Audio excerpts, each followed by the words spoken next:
थंडगार वातावरणामध्ये गरमागरम खायला काहीतरी आवडते. तर बाहेर पाऊसही पडत आहे. तर रिमझिम पाऊस सुरू झालेला आहे. तर रिमझिम पावसामध्ये आपल्याला चमचमीत असं चटकदार खायला आवडते. तर आज मी बनवणार आहे वडा सांबर म्हणजे सांबर वडा. तर बटाटा वडा सांबर आज तुमच्यासोबत ही रेसिपी शेअर करणार आहे. तर खूप छान टेस्टी असणार आहे ही रेसिपी. तर हा व्हिडिओ माझा नक्की लास्टपर्यंत बघा आणि या पावसाळ्यामध्ये ही रेसिपी तुम्ही बनवून बघा. चला तर मग आता आपण रेसिपीला सुरुवात करूया. नमस्कार, सीमाज बेस्ट किचनमध्ये तुम्हा सर्वांचं खूप खूप मनापासून स्वागत आहे. तर बटाटा वडा सांबर बनवण्यासाठी आपल्याला काय साहित्य लागणार आहे ते पाहूया. तर इथे पहिल्यांदा आपण घेतलेलं आहे हिरव्या मिरच्या, लसूण, कढीपत्ता आणि कोथिंबीर. तर इथे मी प्रमाण काही मोजून घेतलेलं नाही. तर आपल्या टेस्टनुसार इथे साहित्य घ्यायचं आहे कमी जास्त. तर इथे मी 10-12 लसणाच्या पाकळ्या, कोथिंबीर, भरपूर असा कढीपत्ता आणि हिरव्या मिरच्या 10-15. तर याची आता पेस्ट बनवून घेऊया. तर मस्त असं हे आपलं वाटण तयार झालेलं आहे. तर बाजूला आता हे वाटण ठेवून देऊया. तर इथे मी तुरीची डाळ आणि मुगाची डाळ घेतलेली आहे, स्वच्छ धुवून घेतलेली आहे. तर कुकरमध्ये आपण आता ही डाळ शिजवून घेणार आहोत. तर सांबर बनवायचं आहे तर डाळ आपल्याला मऊसूत अशी शिजली पाहिजे. तर डाळ मऊसूत शिजण्यासाठी काय करायचं, तर कोणतीही डाळ असो, तुरीची असो किंवा हरभऱ्याची डाळ असो, ती डाळ शिजवताना थोडासा तिथे सोडा तुम्ही वापरा आणि थोडंसं तेल वापरा, म्हणजे डाळ मऊसूत पटकन शिजेल. आणि आता आपण इथे पाणी घातलेलं आहे. तर आता इथे मी अर्धा चमचा हळद घातलेली आहे आणि तेल घालूया. तर तेल घातल्यामुळे मऊसूत डाळ शिजते. आता टोमॅटो घालूया. तर टोमॅटो एक घातलेला आहे मोठ्या फोडी करून. नंतर इथे मी चिमूटभर सोडा घालत आहे. सोडा घातल्यामुळे पण डाळ छान मऊसूत शिजते, उतू जात नाही. तर आता आपण 2 ते 3 शिट्ट्या करून घेऊया. तर तोपर्यंत आपण इथे वडा सांबरचं पीठ भिजवून घेऊया. जे वरचं कोटिंग असतं वडा बुडवून आपण तळतो ते कोटिंग आता आपण बनवणार आहोत. तर इथे मी बेसन घेतलेलं आहे 2 वाटी. तर बेसन चाळून घेतलेलं आहे. चवीनुसार मीठ घालूया, हळद घालूया अर्धा चमचा आणि लाल मिरची पावडर घालायची आहे 1 ते 1.5 चमचा. तर इथेही आपण आपल्या टेस्टनुसार कमी जास्त तिखट घालू शकता. तर आता मी अर्धा चमचा ओवा घालत आहे. तर हातावरती असा घेऊन चुरून घालायचा आहे. तर ओवा घातल्यामुळे खूप छान टेस्टी असा स्वाद येतो. तर आता हे पीठ आपण मिक्स करून घेऊया. तर पहिल्यांदा आपण पाणी जास्त घालायचं नाही. तर पहिल्यांदा थोडंच पाणी घालून हे बॅटर बनवायचं आहे. तर पहिल्यांदा आपण आता हे मिक्स करून घेऊया. तर हे बॅटर आपल्याला वडा बनवायच्या आधी भिजवून ठेवायचं आहे, म्हणजे वडे छान फुलतील, मस्त असे बनतील. आता थोडं थोडं पाणी घालून आपण हे बॅटर मस्त बनवूया. एकदम पाणी घालायचं नाही, नाहीतर गुठळ्या बनतील, गुठळ्या फोडता येणार नाहीत. थोडं थोडं पाणी घालूनच आपल्याला हे बॅटर बनवायचं आहे. तर बघू शकता अशा प्रकारे आपण इथे पाणी घालून बॅटर बनवलेलं आहे. अजून थोडंसं पाणी लागत आहे. तर आता इथे पाणी घालून झालेलं आहे. तर बॅटरची थिकनेस बघू शकता. अशा पद्धतीने आपल्याला हे बॅटर हवं आहे. तर आता हे बॅटर बाजूला ठेवून देऊया. तर आता इथे मी अर्धा किलो बटाटे शिजवून घेतलेली आहे, त्याच्या साली काढून घेतलेले आहेत. तर अशा फोडी करून घेतलेल्या आहेत. मऊसूत असा बटाटा आपल्याला शिजलेला पाहिजे. तर आता आपण बटाट्याची भाजी बनवून घेऊया. तर इकडे कढई तापलेली आहे. तर 2 ते 3 चमचे मी ते तेल घातलेलं आहे. तर तेलामध्ये पहिल्यांदा आपण घालूया मोहरी. तर मोहरी इथे 1 चमचा घातलेली आहे आणि कढीपत्ता आणि जिरे घालूया. जिरे अर्धा चमचे आणि कढीपत्ता भरपूर. तर मी मिरचीची पेस्ट करताना पण कढीपत्ता घातलेला आहे, कारण की वडा खातेवेळी खूप छान स्वाद येतो कढीपत्त्याचा, म्हणून पेस्टमध्येही तुम्ही कढीपत्ता घाला. नंतर इथे मी हळद घातलेली आहे अर्धा चमचा. तर जे आपण वाटण मिक्सरच्या भांड्यामध्ये केलेलं होतं तेही इथे आता घालूया. तर मिरचीचं प्रमाण तुम्ही कमी जास्त करू शकता. तर मी इथे झणझणीत असा वडा बनवणार आहे, म्हणून इथे मी जास्त हिरव्या मिरचीचा आणि लसूणचा वापर केलेला आहे. तर आता इथे मी धना पावडर 2 चमचे घातलेली आहे. धना पावडरमुळे खूप छान स्वाद येतो वडाला. तर इथे 1 चमचा मी अद्रक लसूण पेस्ट घातलेली आहे. तर तुम्ही अख्खा अद्रकही घालू शकता किसून किंवा पेस्ट बनवून. तर आता हे मिश्रण छान भाजलेलं आहे. तर आता जो बटाटा आपण घेतलेला होता तो याच्यामध्ये घालूया. तर बटाटा घातल्यानंतर आपल्या स्मॅशरने स्मॅश करून घ्यायचा आहे. तर पूर्णपणे आपल्याला स्मॅश करायचं नाही, अर्धवट आपल्याला हा बटाटा स्मॅश करून घ्यायचा आहे. आणि बटाटा बारीक झाल्यानंतर आपण हे मिक्स करून घेणार आहोत. आणि गॅसची फ्लेम बंद करायची आहे, कारण की आपल्याला बटाटा शिजवायचा नाही, कारण की हे पहिलंच शिजवलेलं आहे. आता फक्त मिक्स करायचं आहे. तर मसाला पूर्ण मिक्स झाला पाहिजे, या पद्धतीने आपण हा सर्व बटाटा मिक्स करून घेऊया. तर चवीनुसार मीठ घालूया. तर खूप छान टेस्टी आणि खमंग अशी झणझणीत आपली बटाट्याची भाजी तयार आहे. वरतून आता बारीक चिरलेली कोथिंबीर घालूया. तर बघू शकता कलरही छान मस्त आलेला आहे बटाट्याच्या भाजीला. तर ही वडा बनवण्यासाठी आपली परफेक्ट भाजी तयार झालेली आहे. तर थंड करायला बाजूला ठेवून देऊया.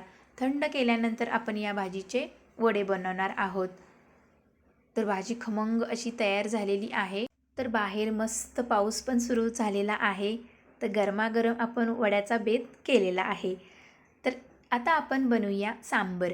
तर इथे मी पॅन तापत ठेवलेला आहे. तर 2 ते 3 चमचे इथे तेल घातलेलं आहे. अर्धा चमचे मोहरी आणि अर्धा चमचे जिरे आणि कढीपत्ता आणि लाल सुक्या मिरच्या. तर कढीपत्त्याचा वापर मी भरपूर करते कायम, कारण की मला स्वाद खूप आवडतो कढीपत्त्याचा आणि फ्लेवर छान उतरतो भाजीमध्ये, म्हणून कढीपत्त्याचा वापर जास्त करावा. तर कांदे इथे मी 2 बारीक चिरून घेतलेली आहेत. आता कांदा लाल होईपर्यंत आपण छान असं परतून घ्यायचं आहे. तर कांदा लाल झालेला आहे. आता टोमॅटो घालूया. तर मी डाळ शिजवताना पण टोमॅटो घातलेलं होतं, तर तेव्हाही टोमॅटो घालायचा आहे आणि आताही. तर वरतून आपण चवीनुसार मीठ घालूया, म्हणजे टोमॅटो आणि कांदा पटकन भाजलं जाईल. आणि अद्रक लसूणची पेस्ट इथे 1 चमचा घातलेली आहे. तर आता हे सर्व मिश्रण आपण छान परतून घेऊया. तर 1-2 मिनिटे लागतात छान हे मिश्रण भाजण्यासाठी. तर वरती झाकण ठेवून मस्त असं भाजून घेऊया. तर कांदा टोमॅटो छान असा विरघळलेला आहे. तर आता याच्यामध्ये मसाले घालूया. तर लाल मिरची पावडर घातलेली आहे 1-1.5 चमचा आणि गरम मसाला अर्धा चमचा. तर इथे मी सांबर मसाला घेतलेला आहे. तर सांबर मसाला इथे मी सुहानाचा वापरलेला आहे. तर 2 चमचे सांबर मसाला घालायचा आहे.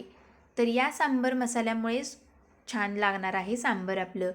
तर मस्त असा मसाला भाजून झालेला आहे. तर आता जी शिजवून घेतलेली डाळ होती ती घालूया. तर मस्त अशी डाळ मऊसूत शिजलेली आहे. बघू शकता कुठेही डाळ दिसत नाही, पूर्णपणे मऊ झालेली आहे. आणि चवीनुसार मीठ घालूया. आणि त्याच कुकरमध्ये आपण पाणी घालून पुन्हा एकदा आपण थोडंसं पाणी वाढवायचं आहे. जास्त पण पातळ आणि जास्त पण घट्ट नाही, पण सहसा सांबर पातळच असते, कारण की वडे जास्त भिजायला सांबर लागते आणि टेस्ट फार छान येते जेवढं सांबर जास्त असेल तेवढं. तर पहिल्यांदाच मी चिंच गरम पाण्यामध्ये भिजत घातलेली होती. तर आता ही चिंच स्मॅश करून घेऊया आणि हातावरती असं घेऊन याचा रस घालूया. तर चिंचमुळे खूप छान चव येते सांबरला.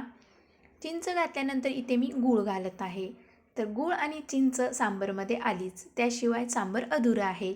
तर खूप छान तिखट गोड आंबट लागते सांबर. तर वरतून आता आपण कोथिंबीर घालूया. तर आता उकळी आणूया 1-2 वेळा आणि सांबर आपलं तयार आहे. तर आता हे बाजूला ठेवून देऊया. तर आता इकडे वड्याची भाजी पण छान थंड झालेली आहे. तर आता याचे वडे बनवण्यास सुरुवात करूया. तर वडे आपल्या आवडीप्रमाणे तुम्ही बनवू शकता. तर मीडियम साईजचे मी इथे वडे बनवत आहे. असे गोल करून थोडेसे चपटे करायचे, म्हणजे वड्याचा शेप आणायचा. तर आता इथे हा मस्त वडा बनलेला आहे. आता दुसऱ्याही वडा छान बनवून घेऊया. तर भाजी तर खूप छान झालेली आहे, खमंग असा स्वाद आलेला आहे. तर अशा पद्धतीने इथे आपण सर्व वडे बनवून घेऊया. तर इथे सर्व आपले वडे बनवून तयार झालेले आहेत. तर आता वडे आपण तळायला घेऊया. तर इकडे आपलं बॅटर ही छान भिजलेलं आहे, बघूया. तर मस्त असं हे बॅटर फुललेलं आहे. तर चिमूटभरच सोडा घालायचा आहे, जास्त घालायचं नाही आणि पटकन हे मिक्स करून घ्यायचं आहे. तर हे बेसन मस्त फुललेलं आहे. तर आता याच्यामध्ये वडे सोडूया आणि घोळवून आपण हे तेलामध्ये सोडायचं आहे. तर तेलही छान तापलेलं आहे. तर एक एक वडा असा बेसनमध्ये बुडवून आपल्याला तेलामध्ये फ्राय करून घ्यायचा आहे. तर एकदम जास्त वडे पण सोडू नका, नाही तर वडे फुटतील आणि मस्त असे भाजता पण येणार नाहीत. तर इथे मी 4 ते 5 वडे सोडलेले आहे. जर तुमची कढई मोठी असेल तर तुम्ही भरपूर वडे सोडून तळून घ्या. तर आता हे उलटपलट करून आपले वडे तळून घ्यायचे आहेत. मस्त असा गोल्डन कलर येईपर्यंत वडे कुरकुरीत तळून घ्यायचे आहेत. तर बॅटर छान बनलेलं आहे, त्यामुळे मस्त असं वडे कुरकुरीत होणार आहेत.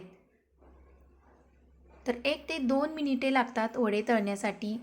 तर कलर चेंज होत आलेला आहे वड्यांचा, बघू शकता.